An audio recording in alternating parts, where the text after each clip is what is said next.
Howdy, howdy. Welcome on in to the pre-show, before the free show, on a pretty Monday. Yeah. Tuesday. It's Tuesday. It's the most Monday-ass Tuesday of all time. Hello, everybody. Welcome into the pre-show before the free show. I'm Greg. That's Ashley. And it's time for a recurring segment that we're going to start here I on the have pre-show. no idea where this is going for a lot of different... Like, I have what you need for this recurring segment, and I still don't know where this is going. Called What a Time to Be Alive, wherein Pickle and I will marvel at just the things in the world that and the progress that we've made. You may remember a couple of weeks ago when I came on this program and I marveled at the advances we've made in minivan technology. You remember that? Mm-hmm. Because the minivans of today are incredible. Well, Pickle, I'm here to tell you that I have another story. Do you want me to just scroll through these? No. Okay. Okay, I know you're a roller coaster person. I am. You and your whole your whole family or just your dad? Whole family. Whole family? Yeah, so all four of us. Trish likes them too? Mm-hmm. Yeah, because like my dad liked roller coasters. Mm-hmm. Likes roller coasters. I don't know if last time he's been on a roller coaster. But we would go on roller coasters. My mom was like, nah. Oh yeah, that's not no, my thing. we had all four of us. It was perfect. An even number. Yeah. We got to sit together. Little It's two great. rows, Mm-hmm. stuff like that. Fantastic. Were you also a water park person? I have grown to like them. The reason I like roller coasters is the wait time is a lot less because you can fit 32 people on at one trip and you're going, and it's really worth the payoff even if there is a wait. For water parks, for me, since it's one at a time, the lines are long and the payoff is not as good. So not as much as roller coasters, but Fair I'll assessment. do them. It's a fair assessment. Yeah. So you may know that, and I know you grew up on a lake. You're a lake rat. So did you ever have like a community pool? Yes. Yeah. did. Lano has a public pool. I took pool. swimming lessons there. So Shout out, Miss So the Nikki. public pool is going by the wayside. Yeah. I don't feel like they're building many more public pools. No. And for reasons of like you have to staff them, they can be dangerous, people drown in them, etc. They are being replaced specifically with like splash pads and stuff like that. Seems weak. Pickle, I'm here to tell you that there has never been a better time to be a kid. Okay? So Sunday. I don't know. Sunday, Hank went to a birthday party. Okay. It was Andrew G's birthday. Oh, Happy shout out birthday. Andrew. Happy G. birthday, Andrew G. No, there's an Andrew G and an Andrew O in his class. So Yes. G. Okay.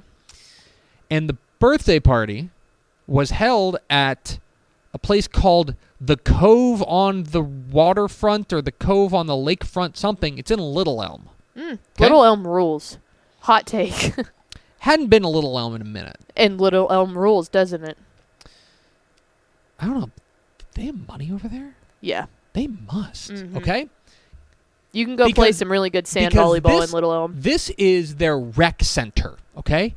It's their rec center, and when I tell you this is the most over-the-top, like, rec center water structure I've ever been to, I was marveling at it. There are fundamentally four parts of this building, okay? It's an indoor building, which is why we were able to do it in January, right? So swimming party in January. That rules. It's indoors. And so there's basically four parts, and they kind of go from, I think, smallest children to largest children, right? So the first one, this is where Max was hanging out because Max was able to come to. And this is like, great splash pad. This right here would be the best splash pad that I've ever been to. Yes. Like, right here. It's like got a tree house. There's just like fountains everywhere, things like that.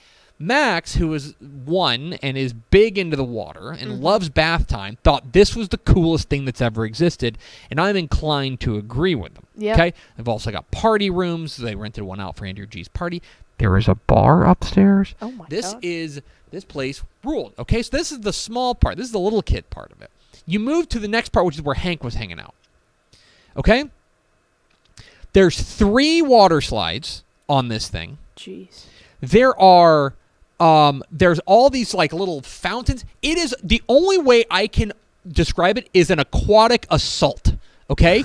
everywhere you look, you are being sprayed with water, or there's just like rogue buckets of water dumping on you and stuff like that. There's water everywhere, okay? You're just being consistently bombarded by H2O. It looks like Mousetrap. Hank like a human version of Mousetrap. Hank is loving it. Okay, so look up at the very top. At the very top of that, do you see that mega bucket? That mega bucket. Mm-hmm. This is apparently a thing where, like, over the course of time, it fills up and then it tips over. Have you never seen Grown Ups?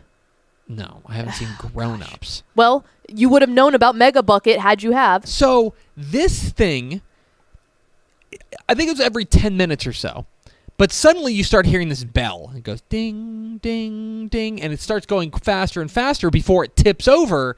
And it is, I don't even know how many gallons, but just like an enormous, an inordinate amount of water dumping on her.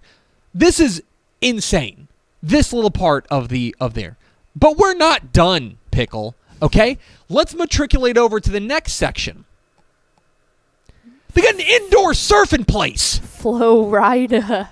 Also, not to mention that the NFL game is on in the background. That rules. Yes! Oh my God, that rules. I was watching Bills Dolphins while I was at this birthday party. This place is incredible. And you said there's a bar upstairs? There's a bar upstairs. Okay, this place, so people are on there, they're doing the boogie board, and then they're trying to stand up or get on their knees and stuff like that. They're eating it and stuff like that. Awesome to watch. I didn't do it because I don't have any coordination, but I was standing over there watching the Bills and Dolphins game.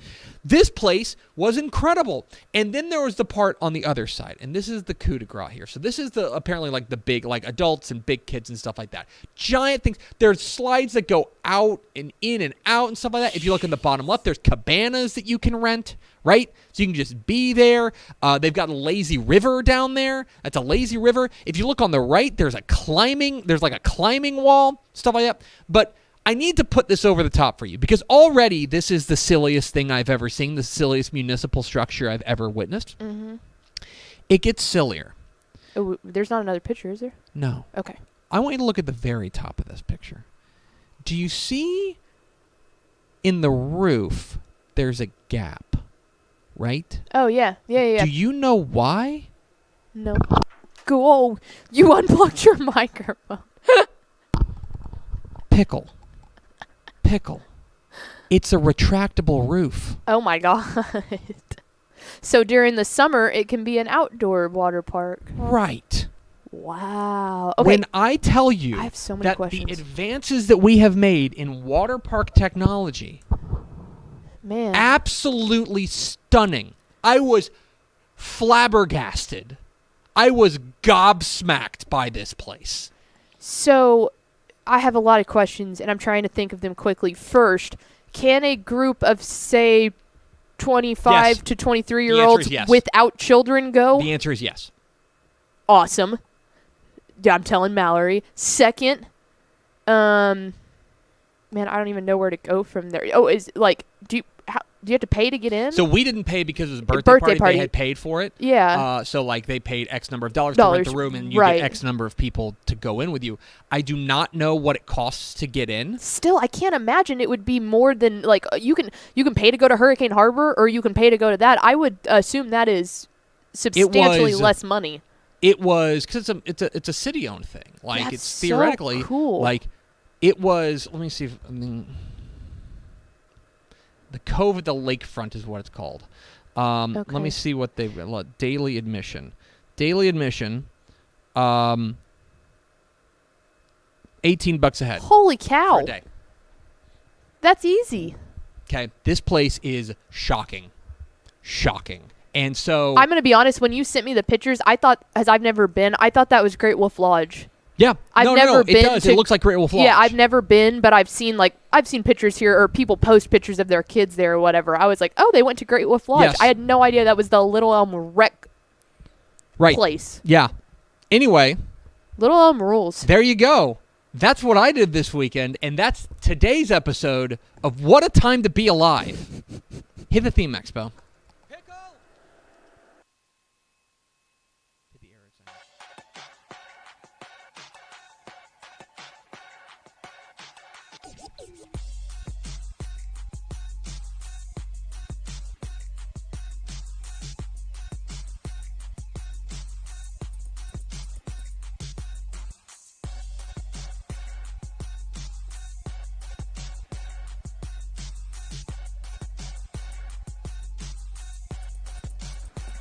Yes, y'all. From the Dave Campbell's Texas Football Mothership here in beautiful Lewisville, Texas, it is Texas Football Today, a show on the internet. My name's Greg Tepper. I'm the managing editor of Dave Campbell's Texas Football magazine, TexasFootball.com, a corresponding website. Thank you for spending part of your day with us, whether you're watching us live, TexasFootball.com, Facebook, YouTube, Twitch, Twitter, all the places, or listen to us on the podcast, which you can subscribe to on the podcast vendor of your choice. Either way, thank you for doing your part. Support your local, mediocre internet show. I'm sitting over there at the helm today, making us sound good. She is the Duchess of the Dork. She's Miss 305. She's Ashley Pickle. Hi, friends. Hello, Ashley Pickle. Welcome. Are we just sticking with the webcam now? Until I can get the studio cleaned up, Still a mess. I'm not going to touch anything else. Still a mess. Today is Tuesday. Yes. Today is Tuesday. That's a public service announcement. It is. Today is Tuesday, January 17th, 2023, 310 days until Thanksgiving. Happy birthday. It's a loaded birthday slate. Oh, But really? we will go with Muhammad Ali. Oh, nice. Today's Muhammad Ali's birthday. Shout out. It was Mr. also Benjamin Franklin's birthday. Ooh, big, Stuff important. like that. I had this pulled up. It was a shocking. Which is crazy because Michelle Obama's birthday. Oh, nice. Dwayne Wade's 41. Okay. Calvin Harris is 39, as well as Tiesto. Nice. Lil Jon is 52. Okay. I'm telling you. Kid Rock is 52. I like it. That's it crazy is because usually we're sitting No, here it's- going, no. I don't know any of these TikTok stars. January 17th, Steve big Harvey, celeb Jim day. Carrey, Oh my Betty God. White. Oh, R.I.P. Yeah, I mean, it's a big day. to the real one. It's a big day. That is a God, man. Anyway, episode 1526. What is 9 months ago? Like April 17th? I guess spring has sprung? A big Easter. No, go on, finish your thought. No thoughts. I like Easter, period. Episode That is my 15 thought. Go episode Jesus. Episode 50, go Jesus. Episode 1526. Hashtag go Shout out Jesus. to you, Lord. Get it trending. On today's show, folks, we got some headlines from across the state, including some big-time coaching maneuvers in both the high school and college ranks. In the back half of the show, it's Math Tuesday. Math Tuesday. And we are going to dive into something we're going to be rolling out over the next week, which is the Dave Campbell's Texas Football Texas High School Football program rankings, 6-year program rankings, where we are going to take a look at the at how these programs all stack up over the last 6 seasons. We do this once a year. It is our comprehensive look at the strongest Texas high school football programs out there. So we will tell you a little bit about what we're going to be rolling out over the next week on TexasFootball.com. So stay tuned for that. Do we have first four through the door? We sure do. It was Nick Morton, Ed McElroy, Tony Blaylock, and Aaron Arbuckle coming in right at the last second. Welcome in, fellas. Howdy, friends. Welcome, and we appreciate you spending a little bit of your day with us. Let's get to some headlines, Pickle, from across the state of Texas, shall we? We will start in the the college football ranks. Mm-hmm. The college football ranks. As there are a variety of reports. This starts with this, which is last week after the national championship game, it came out pretty quickly that Garrett Riley, the offensive coordinator for TCU, was going to be leaving. And he already had a job lined up. He was going to go be the new offensive coordinator at Clemson. That, TCU obviously a great year, but I also feel like there's no real doubt that Clemson is on that very, very, very short list of elite programs. TCU's hoping to get there, but this does feel like a step up. He's certainly, I know for a fact he's making more money by going to Clemson. And he's about to get to work with Cade Klubnik. He's going to work with Cade Klubnik. There's a lot of rules. So Garrett Riley is leaving his spot as offensive coordinator. And so, of course, now this is a troubling time to be looking for an offensive coordinator because the coaching carousel is kind of slowed, if not done. Mm-hmm. And almost every hire has already been made, and so TCU is kind of last to the table. And a lot of these programs who have already been looking, who have needed offensive coordinators, have already hired offensive coordinators. Mm-hmm. So there is a variety of names being bandied about. But the name that has been kicked around the most and has been. There are reports out there that they are eyeing this guy, is Kendall Briles to be the new offensive coordinator at TCU. Kendall Briles, of course, is the son of former Baylor coach Art Briles. He is 40 years old, if you're interested in that. He's older than I thought he was. Yeah. He is most recently the offensive coordinator at Arkansas, where he was for 2020, 2021, and 2022. There's a great piece up on TexasFootball.com I hope you will read about the TCU fan reaction to these reports, which I think is best described as mixed. Kendall Briles obviously is a name out there as far as offensive coordinators are concerned. He was offensive coordinator there at Florida State. He was there at Houston for a year. From the X and O's perspective, he knows his stuff. I'll get to that here in a moment. You're not wrong. I'll get to that in a moment. We would be remiss if we didn't bring up the first thing that should come up whenever the last name Briles is brought up, which is the Baylor scandal, which is and his role in it. He was pretty heavily implicated in the 2016 Baylor football scandal. Some very unfortunate text messages came out. Essentially, I won't go into it.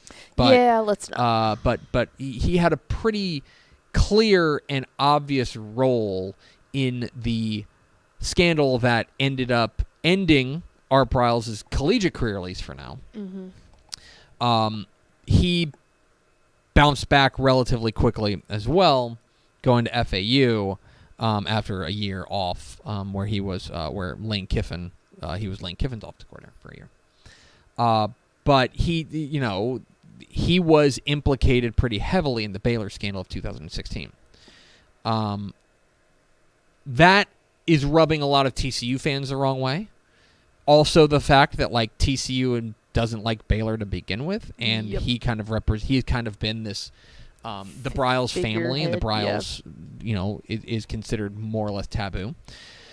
Here's what's concerning to me, and not concerning, but strange to me, and that is that I'm not sure that Art Briles or Kendall Briles is so absolutely amazing that you can't pass up the opportunity to hire him. Yeah. And I think that's the thing that this past year, total offense, against FBS opponents, they were 17th in the nation in total offense, which is good, right? I don't know. I mean, it's comparable. He's a good offensive coordinator. I do not know. My opinion. This is Greg Tepper editorializing here. I do not know that he is such a transcendent offensive mind that you can't possibly pass up the opportunity to hire him, considering all of the baggage that he would bring with him. Yeah, I think that this is comparable in a very different scenario, but comparable in the conversation we were having about Bobby Petrino the other day of, hey, look, you tend to overlook that side of things. Again, two totally different scenarios in what happened, but in the same conversation of Bobby Petrino is seen as this offensive wizard that Jimbo felt like he couldn't pass up. I agree, and I don't think that Briles, from a X's and O's perspective, is on that same level. Right. Yeah. I just and I think that there's a lot of consternation at the TCU side that I think they really need to consider. And it will be interesting to see what happens, but that is the reports out there is that TCU is eyeing Kendall Briles to be our next offensive coordinator. He would be he would return to the Big 12 if that were the case. So keep an eye on that. Elsewhere, as far as headlines are concerned, this reporting from our own Ashley Pickle. Yeah, it's a pickle bomb. This came down late last week that sources are indicating to Dave Campbell's Texas Football's Ashley Pickle that the UIL is about to be in the market for a new athletic director, as Dr. Susan Elza is reportedly on the verge of leaving to take a position on the staff at Nebraska for Coach Matt Rule. Dr. Elza has been the athletic director since 2016, I believe it was. She was named in 15. 2015. But I think she technically kind of took the reins in 16. Yes. 2016. And, I won't hide my feelings. I like Dr. Elza. We've had great conversations. She's somebody that has been good to Dave Campbell's Texas Football, and I think has been a positive for the Texas high school football world. She was also the first woman to be the athletic director of the UIL, which I think is notable as well. She really commanded across the Texas high school football coaches world a lot of respect. I think that there were some questions as to whether or not football coaches would embrace a female athletic director of the UIL, and I don't think there's any doubt that they have. And a lot of that has to do not only with the coaches, who I think have been open-minded about it, but also the fact that she's obviously pretty good at her job.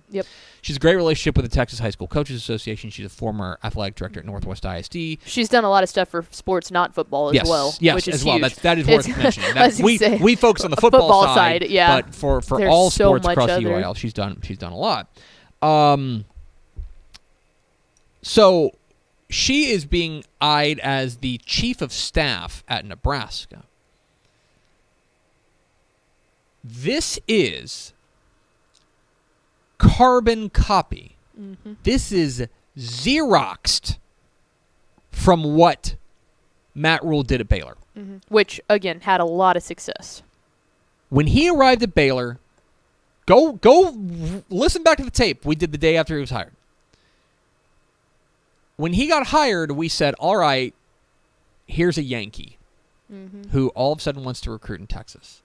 He's got to go, and he's got to find some people who are going to vouch for him.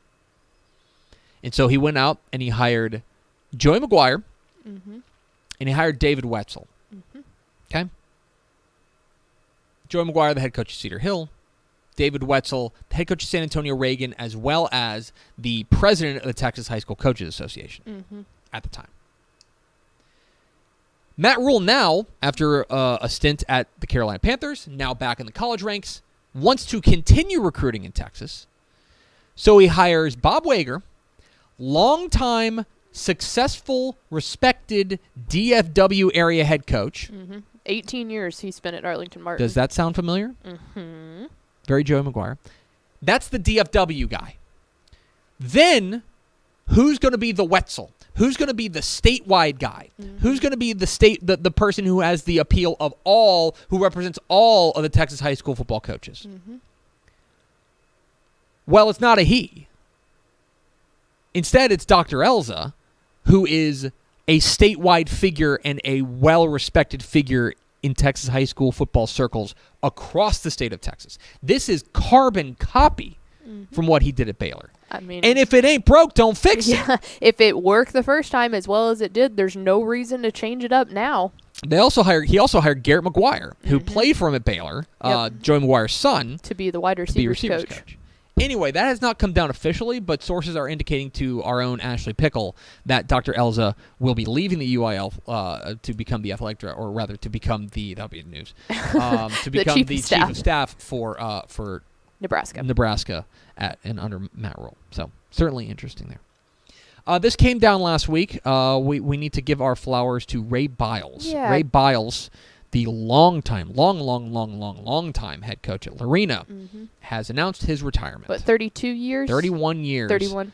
All as the head coach at Lorena. Yeah. 31 years at Lorena. He is one of only, this was in the story that we wrote on TexasFootball.com. He is on a very short list. He's on a very, very, very short list of coaches who have coached for more than... He's one of 23 coaches in Texas high school football history to coach 30 or more years in a single season, or a single school, right? He ranks 84th all-time in Texas high school football wins with 207. He's taking over in 1992. And certainly Ray Biles is, again, one of the most respected and one of the most beloved figures in Central Texas high school football. He is like the dean of coaches in Central Texas. That's what they call him. I've said this before, that when they played in the state championship game back in 2021, I went up to a suite that one of the coaches, I don't remember who was paying for it, one of the suites, but it was all Central Texas coaches. And so Lorena was playing Brock, and I swear if you had mentioned one positive thing about Brock, you might have been thrown over the rail. That was unabashedly a pro-Lorena, pro-Ray Biles, simply because of Coach Biles. Right. That everyone was pulling for him to finally get that state championship. He did, of course, in 2021, got that state championship. And I feel like that is going to be the headline on his career, is like, oh, 2021 state champion. I think there's a bigger story to be told there of a mutual appreciation for one another between a coach and a community. Yep. There were times where it wasn't always sunshine and daffodils for Ray Biles at Lorena. There were some rough stretches. And there may have been times, Matt Stepp mentioned this on our recent episode of Tep and Step, there may have been other school boards that might have said, you know what, you've been here for 15 years, it's time for a it's time change. to. And Lorena ISD stuck with him. Furthermore, you know for a fact that Ray Biles' phone rang for other positions. And he said, no, I've made a home here. I want to be at Lorena. And I think that he and Lorena as a whole are a testament to a long, fruitful relationship that keeps building brick by brick.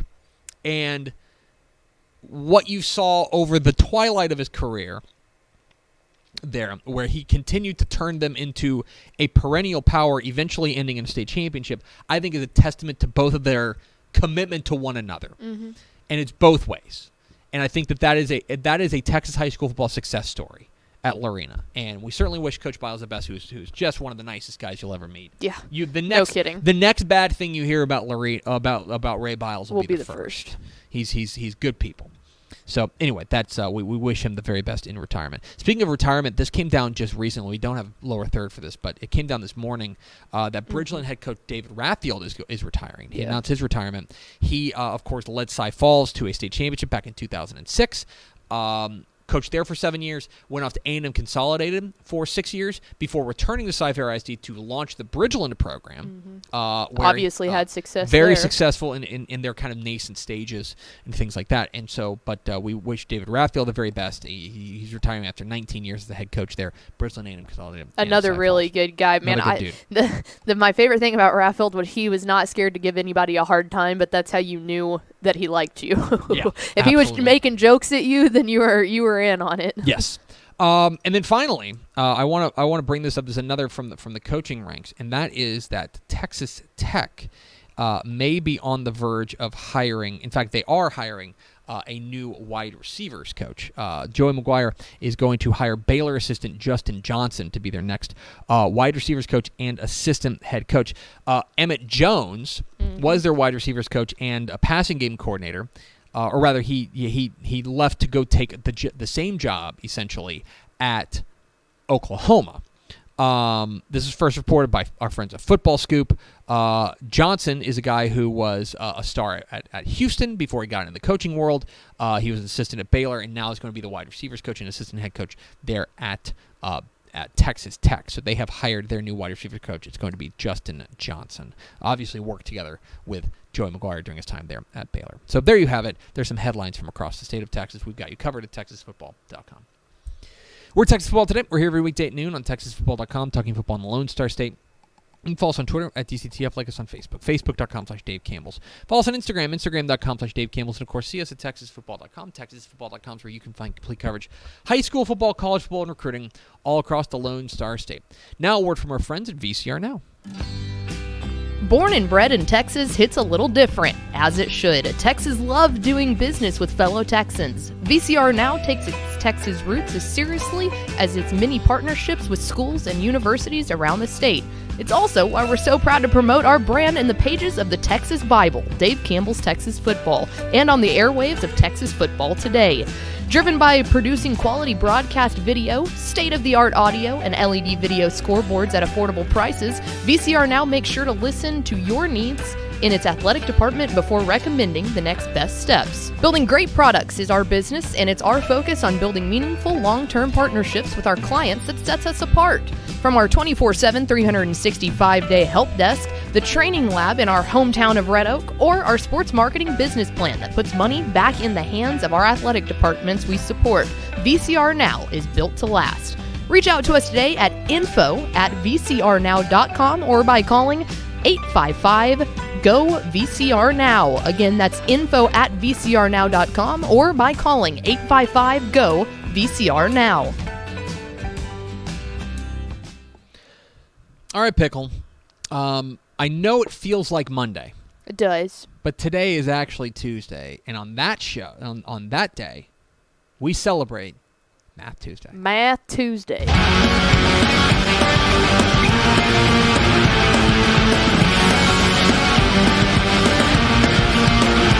Math Tuesday. Math Tuesday here on Texas Football Today, where we take a look at some of the numbers that define the sport across the state of Texas. And today, we're starting to roll out something that we do every year, is the Dave Campbell's Texas Football Texas High School Football Program Rankings, wherein, here's the basic gist of it. One of the great debates in Texas high school football is what are the best programs in Texas high school football? And that's not on a year-by-year basis. We seek to answer that question. And the way that we do that is by coming out with our 6-year Texas high school football program rankings. The way that this works, first of all, you may be asking yourself, why 6? The idea is to measure all UIL programs against one another over the course of the last 6 seasons. And perhaps you're asking yourself, hey, Tepper, ding dong, why would you do 6 seasons? Let's go and throw the first graphic. And I think that that's a fair question. But my thought is this, and this was the kind of driving thought behind it. 6 seasons, I think, provides a steady measure of a program over time. Okay? It's 1.5 graduation cycles, which means that even if you have one single transcendent class, it's going to cycle out, and you're only going to get at most 2/3 of it. Yes. Right? To me, good programs have great teams 1 or 2 years, but great programs have great teams across a larger swath of time. Okay? So this year's rankings, the 2023 Dave Campbell's Texas Football Program rankings, are based on the 2017 through 2022 seasons. That's what these are intended to measure. So how are these judged? We have 5 criteria that we put together on here. And I think you'll understand the 5. The number of games you won. Specifically, how many games of the possible maximum did you win? So for 11-man teams, they play 16 games a year. The maximum number of games they can win is 96. 96-0 would be a perfect run. For 6-man teams, they can only win 90 because they have one fewer round of the playoffs because only 2 teams from each district make the playoffs. Super Bowl week. Exactly. So how many games did you win over that span compared to the maximum, right? Winning percentage. This is pretty simple. How many games of the games you played, how many did you win? Right? 10 win seasons. Of these 6 seasons, how many did you win 10 games? Because to me, I think a double-digit win season is a real milestone. I think that's something that we look at and say, that is a big... If you had a 10-win season, there's very few teams that win 10 games in a season that go, man, that stinks. Yeah, even teams that have the dreaded 10-1, Yes. where they win all of their regular season games and then lose in the by-district round. Right. That stinks, but ultimately, it's likely that they had obviously a really good season. Right. Last two are pretty easy to explain. How many state championships did you win? And how many title game appearances did you make? Plain and simple. That's right. Now, I do want to mention this. We have made some small adjustments to the formula this year. Okay, we altered the formula slightly this year for the program rankings. We are reweighting some of the criteria. We're putting more of an emphasis on winning percentage and state championships and fewer on 10-win seasons. The reason is that what I started realizing was, in looking at these numbers, the idea is how consistent have you been over these 6 years? In a 10-win season, there are programs, especially when you get to the bottom part of the rankings, where a 10-win season was really putting teams over the top that they shouldn't have. So here's a perfect example that I came up with. In what would have been the previous formula, 507 through 509, Fort Worth Arlington Heights, Poteet, and Rusk. Fort Worth Arlington Heights went 29-32. Poteet went 30-35. Rusk went 37-32. But the difference is Fort Worth Arlington Heights and Poteet had a 10-win season, and Rusk didn't. And so as a result, those two teams ranked ahead of Rusk.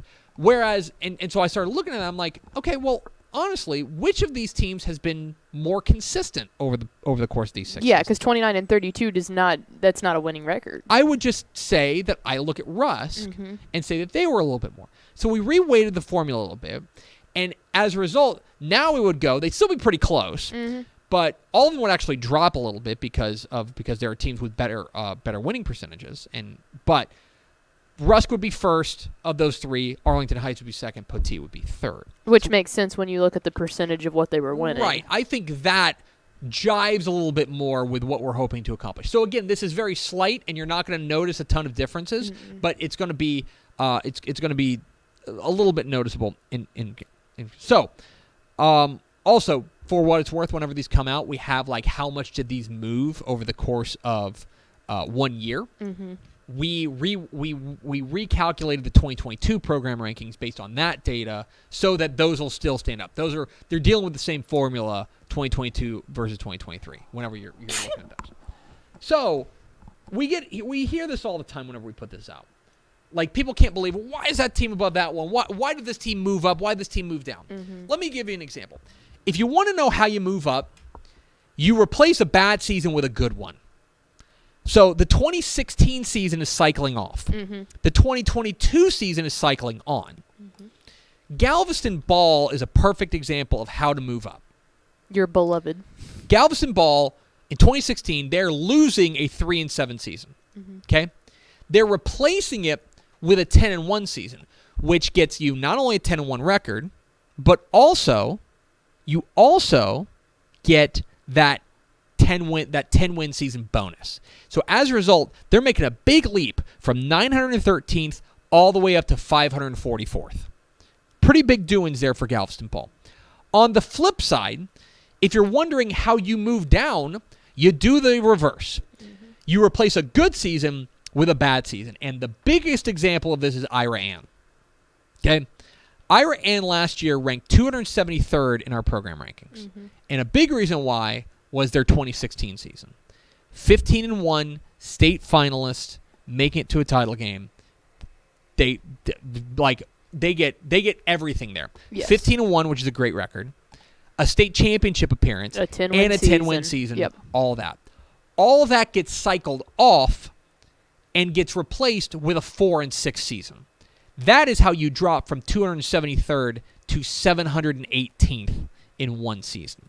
So right now on TexasFootball.com, you can see what essentially there's. So one other thing that I should note is not every UIL program is going to be here. There are programs that you have to have played 6 varsity seasons to be on here. So, for example, Alvin Shadow Creek, believe it or not, still not on here. Yeah, that's crazy. They've only played 5 seasons. This upcoming season will be their 6th varsity season, right? Which, with 2 state championship appearances, well, 1 winning and then 1 playing in it, they'll be high in the rankings when they finally get in there. So there are 3 teams that would be in the top 250 that are ineligible.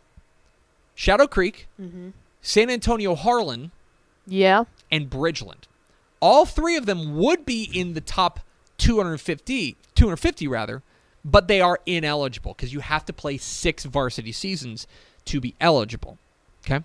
So in the end, we have 1,204 teams that are eligible to be ranked, and we have the bottom 704 up on TexasFootball.com right now. 501 through 1,204. If you want to go see where those teams rank, we're going to be rolling them out. Tomorrow we're going to have the 400s. Mm-hmm. The day after that we're going to have the 300s, the 200s. And then on Monday we will have the 100s, so 101 through 200. And then here on Math Tuesday next week, Math Tuesday, we'll unveil the top 100, including the top 20 in our Texas high school football program rankings. So there you have it. That's a look inside our Texas high school football program rankings. We've adjusted the formula very, very slightly. You probably won't even notice it, but I want to make sure we were honest about it. We told you. So you might see that. So go check that out, TexasFootball.com. You can find our Dave Campbell, our 2023 Texas high school football program rankings. What are the best Texas high school football program or high school football programs in Texas? We'll tell you. Let's go over to Ashley Pickle for America's second favorite segment. Final thoughts. I want to direct everyone to our YouTube page, youtube.com/Dave Campbell's TF, as in Texas football, but TF. Matt Stepp was down at the Coastal Bend Clinic at the end of last week, and he got quite a few different interviews with head coaches. So if you were missing football already and would like a little bit of coach speak in your life, then go to our YouTube page. We might even play a couple on the show here coming up here over the next couple days. So yeah. Who's to say? But anyway, go check out our YouTube clinic page. season. That's going to do it for us. Thanks for spending a little bit of your day with us. Follow us on Twitter at DCTF. Oh, go Cowboys, by the way. That's my actual final thought. Oh, yeah. Oh, can I tell you a story? Yeah. So, at some point Sunday, watching football. Mm-hmm. Watching football. We'll have more about that on Dumb Thursday. Where I got back. Watching football, and I mentioned to my wife that, hey, the Cowboys are playing on Monday. Mm-hmm. I'm not a Cowboys fan. My wife's not a Cowboys fan, but I have a lot of friends who are Cowboys fans. She's like, oh, that's nice. Me. And Hank goes, what are the Cowboys? And I tell him, like, oh, the Dallas Cowboys. And he goes, the Dallas Cowboys? We live in Dallas. And I go, yeah, we do. Like, we have a football. Like, Dallas has a football team. It's the Dallas Cowboys. Oh, yes. He thought that was the coolest thing. Yes. Oh, bless you. He thought that was the coolest thing. And so I was like, well, they play on Monday. He goes, I want to watch the Dallas Cowboys. Yes. And I go, welcome to the sickness. Awesome. Fantastic. We're going to be watching it, so sure, you can stay up a little bit. 7:15 kick. It's usually we started trying to get him to bed about 7:30. Around then, started the bedtime process, which is a whole process. So he's really excited all day. Going to watch the Dallas Cowboys.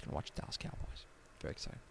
Game comes on and watch kickoff, and they come out. I was like, all right, they're the blue team. They're the team, the blue and the silver. They got the star on their helmet. He's like, cool. They come out first. Blue's an easy color to like. First too. drive, they go 3 and out. Yeah. Right? They punt it away. We explain, what the punt is. Got to get the ball back and stuff like that. And outrun the Buccaneers. Mm-hmm. I'm going to root for the red team. Oh, Hank, Red's my guy, no. Red's my favorite color. I'm going to root for the red team. He had me in the first half, I'm not going to lie. You know what? I got to be honest. I turned to him and I said, I think that's a healthy choice. It is a healthy choice. It's a healthy choice. I was not in a good spot for a lot last night. Yeah. I was nervous the whole time. He was literally, because they went 3 and out in like 15 seconds. Mm-hmm. So 15 seconds into the game, he's like, I like the red team. Yeah, you know what? Fair. Of course, he's doing it based because red's his favorite color. Yeah. So. Well, tell him he was rooting for the losing team because go boys. That's right. I woke up and found that out. Yeah, we them boys. We watched the first 2 drives, then Hank went to bed, and then we watched the Did you see that Maher missed 4 extra points? I heard about it. We watched The Crown instead. So, which is good. They cast Princess Diana really well. And McNulty from The Wire is Prince Charles, and it's freaking me out. He's British. Yeah. And he was doing a Baltimore accent for the anyway, it's a whole thing. Yeah. That's going to do it for us. Thanks It's always for a spending weird your day with us. Follow us on Twitter at DCTF. Like us on Facebook, facebook.com/Dave Campbell's. Follow us on Instagram, instagram.com/Dave Campbell's. And, of course, see us at TexasFootball.com. For Ashley Pickle, I'm Greg Tepper. Vince Young, please get your Player of the Year trophy. We'll see you tomorrow on Texas Football Today.